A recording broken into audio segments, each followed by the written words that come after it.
So I caught an article on my news feed, and it was this article saying that startup founder is accused of defrauding JP Morgan in order to convince them to buy her company. And it reminded me of an earlier case that is maybe even more ridiculous than this. And in this case, a guy basically was trying to convince Goldman Sachs. So the title of this one is Aussie Media and a $40 million conference call gone wrong. So the guy in this case was basically trying to convince Goldman Sachs that he had some relationship with Google, which he did not have. And so he actually on the call, so his relationship was alleged to be with YouTube, and he promised to bring Alex Piper, head of unscripted programming, onto YouTube so that he could push the strength of his company on the call. And he actually had no relationship with this guy. So what he did is he faked being this guy completely. He like faked the voice, he pretended to be this person that he was not. And whether or not this one landed with criminal charges, I don't quite know, but it kind of begs the question of why does this stuff happen in tech? And I thought it would be a worthy video to make. And so obviously when we talk about institutional fraud like this, so we're not talking about as much on the uh, blockchain, level of fraud, which is on a different level. But we're talking about kind of more these Y Combinator style startups that wind up with overinflated numbers. Um, and I think the reason for it is because you have in the ecosystem, you have such a strong demand for capital. So the statistic is that 10,000 companies are applying to Y Combinator every 6 months. And I would even wonder and think that maybe that number's higher. Um, they might have like a discard pile. So companies that they would never even consider, I'm sure they're getting more than that number even. So they have such a strong demand, and on the other end of these seed fund accelerators, they have a demand from their investors to return. So um, typically, the life cycle of a startup will go through that seed round into a Series A, and usually that jump means that a company is getting more into compliance. And these days, often it means that companies not even really structuring anything but a debt note for the seed round. So they're not doing a lot of the regulatory compliance steps and tax compliance until they get into the Series A. And that's just because it's more costly, and why inhibit the ability of the business to prove out a working model before doing all of that compliance work. So what happens in the life cycle of a startup is a lot of them will start out, and we could look at, for instance, um, Y Combinator being like a top accelerator, or we could look at where I was in Boulder is arguably the number two, is the Techstars that is in Boulder. Um, but there's so many other accelerators, that are just lesser known. And similar to if we were talking about code schools, the success rate at these places is hit or miss. And so what happens is, a startup founder might go onto a site like F6S, and they're presented with a ton of different, offerings of accelerators. They'll even lay it out in a way where you can quick apply. Um, so I think when you're kind of balancing the different things going on, so it's the number of applications, you're balancing the function of a seed fund is effectively to create liquidity with another round raise. Usually, most of these companies, they're not going for trying to make it a home run on the seed round. They're actually trying to uh, create another round raise. So the entire purpose of some of these seed funds that I've seen, and in particular, my experience was with the other accelerator in Boulder, Colorado. It's called Boomtown. Let's see if we find it. You know, their pressure to return to their investors is high enough that I think that they tend to self-select, and I'm not to zero in on this one, but this is the one that I have experience with. They tend to self-select for founders who are maybe not totally lying about the numbers, but kind of demonstrate a willingness to, go along with the program. And the program is for the seed fund to return to its investors. And so they are all hoping for, the they're taking a shotgun approach. They don't really know who these people are applying through F6S or a platform like that. A lot of times they just don't have access to people with successful exits and previous startup experience. So they're going for a shotgun approach and hoping that in a round of 20 recipients of investment, that one of them, achieves kind of like a moonshot level of success. And certainly it's the case if you look at power laws that only a very small number of these accelerators are hitting returns like that. Um,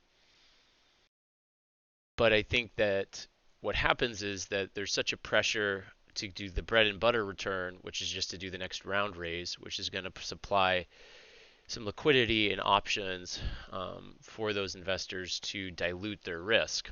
So what they're doing in these seed funds is they're creating a ton of pressure during the cohort where most of the startup founders, when they would talk to me, they feel like they're working for the fund and they're not working for their own company. And so it's a very defeating thing to hear, because the entire purpose for many people to run their own business is to have that freedom, which very quickly gets lost. And this wouldn't be such a bad thing if it was just an option on the table of how to run your own business. But the problem is that a lot of these tech startup accelerators, they try to make their presence so pervasive in the community that it's hard to do anything like start your own business and network with other people without interacting um, in their space. So what I'm kind of articulating here, if we go back to our bread and butter fraud cases, is, this would be a case of, it was a $80 million fraud. Basically, it sounds like the dude was like coming up with fake invoices for future payments that were not actually agreed upon by the customer. They used that to push a valuation about 3 times higher than what it would have been. And so this is even a more innocent version of the same type of fraud. um, and I've seen even firsthand, sitting next to or having the privilege to work one-on-one with a successful CEO of a SaaS company. He was battling most months to try to arrange the books so that when he showed a chart of his monthly recurring revenue, that the numbers just went hockey stick up. So those things, you start to get into gray area where it's not really securities fraud, um, but everyone seems to be doing it. And so the idea is that for these people at these seed funds, they're doing the dog and pony show, and hopefully at the end of the day, they're building a little bit of real value. But if we consider that even on a podcast like the All In podcast, there's a guy like Chamath Palatapia, and I don't know if I'm saying his name right, but he's sort of indicating that many of these venture funds aren't even expecting to make returns off of the actual operation of the company, and in fact, many of them have a 20 to 40% holding in big tech. And so, what they say, or what he said on the All In podcast, was something words to the effect that the venture capitalists know that as soon as they provide the capital to many of the businesses that they do, they're going to turn around and they're going to reinvest that capital into Google ad spend or Facebook ad spend, which again is aligned with their main holding as a institutional venture capital. And this is more like late stage capital, but that's a pretty interesting anecdote and helps to frame just how much the world of startups has nothing to do with actually creating business value for the consumer or in a supply chain in a B2B arrangement. So, that type of thing as well is evidenced by I'm part of a business mastermind group, and one of the guys who had previously been in Y Combinator just signed and closed $250,000. And when I asked him, what are you going to do with the money, or how are you going to allocate your capital, one of the first things he said is he's going to throw most of it at ad spend to kind of confirm, that that's kind of how some of these ecosystems are working. But I think also what I'm trying to do is build a picture for people of like how do we arrive at an ecosystem that has such rampant fraud? Why is that occurring? Um, and I think by the time you have the people that do make it through the dog and pony show of the accelerator to get the Series A round, I would say most of the startups that I saw are fudging their numbers. They're talking about user engagement or traction in ways that have really nothing to do with actual tractions. They might be talking about, people signed up on an email list, but sometimes they could even, write scripts to automate, what those emails inputted were. Maybe they felt that these people were interested in because of some like tangential like list of emails. I don't know, say you're building a soccer field rental business, and so they decided to like go online and find the email addresses of like traveling soccer clubs, and so they added all those emails to a list, and now they're counting that they have like a interested user base of like so many people, when in fact those prospective customers, even though they might be interested and it might be like a warm lead, they actually never interacted with the business at all. So I'd see stuff like this all the time that was really counting chickens before they hatch, so to speak.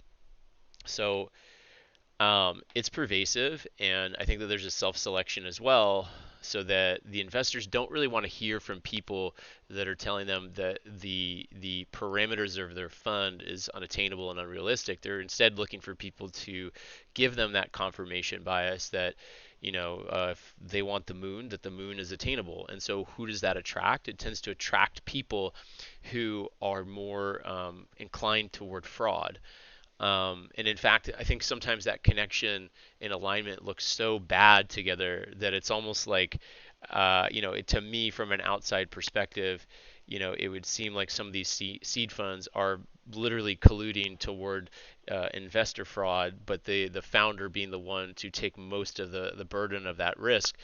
But their onus is to deliver for the fund the types of growth figures that are sought after, even though like a 3 month time period is really an unrealistic period in which to build anything that's very substantive. You can get a very basic MVP done. So really, in order to, hit these types of demands, there's just simply no shortcut.